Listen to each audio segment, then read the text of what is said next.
अगदीच शीतल ज्या पद्धतीने सांगितलं, की मुळातच खासदारकीच्या निवडणुकांमध्ये प्रश्न जे आहेत ते कुठल्या-कुठल्या पद्धतीचे चर्चेले जाऊ शकतात.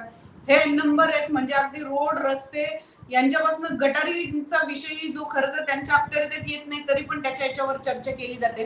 पण यावेळेस मात्र विरोधकांनी एक नारा सातत्यानं लावून धरला होता आणि तो म्हणजे संविधान बचाव. तर या संविधान बचावच्या नाऱ्याने विरोधकांना तग धरता आला का? किंवा ती निवडणूक जास्त चांगल्या पद्धतीनं खेचता आली का असं वाटतंय का? हो, 100%. मला वाटतं की संविधानामुळे आपल्याला जगण्याचा अधिकार मिळतो. आपल्याला माणूस म्हणून जगण्याचा अधिकार मिळतो आणि डॉक्टर बाबासाहेब आंबेडकरांचा आदर ठेवून असलेला खूप मोठा समाज म्हणजे की ते झालं, त्यांनी संविधान आणलं आणि त्यामुळे आज मी जगू शकतोय, लोकं मला माणूस म्हणून बघतात. ही भावना एका मोठ्या समुदायामध्ये आजही आहे. खरं तर सोशिओलॉजीचं अभ्यासक म्हणून माझ्यासाठी खूप खेदाची बाब आहे. पण म्हणजे हे वास्तव आहे हे आपण स्वीकारायला पाहिजे.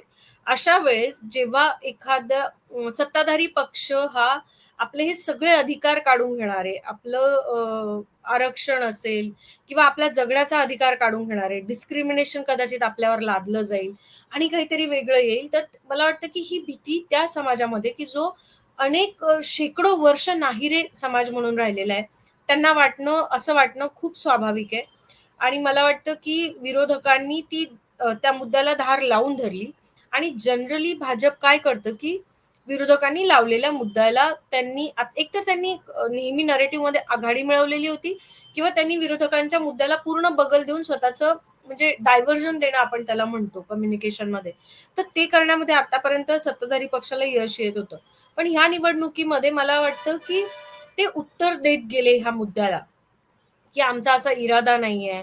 आम्ही धर्माच्या आधारावर आरक्षण लागू होऊ देणार नाही. असे काही मुद्दे बोलले गेले. धर्माबद्दलचे वेगवेगळ्या पद्धतीने अनेक मुद्दे बोलले गेले. मला वाटतं की त्याचा सगळ्याचा कन्सॉलिडेट परिणाम असा झाला, की विरोधकांना ती भीती वाढवण्यामध्ये यश मिळालेलं आपल्याला दिसतं. साधारणतः राजकारण म्हटलं की बदल हा अनिवार्य आहे असं आपण बघू शकतो खरं तर. कधी इकडे कधी तिकडे सत्ता ही नेहमी एकाच पक्षाची राहील असं नसतं. आणि खास करून बदल हा तेवढाच एक चिरतरुण आहे असं म्हटलं जातं. त्यामुळे बदल होणं आणि सत्तांतर होणं हे स्वाभाविक आहे. पण ते कुठल्या पक्षाला सत्ता मिळेल कुठल्या नाही हे येत्या काही काळामध्ये तर नक्कीच स्पष्ट होईल.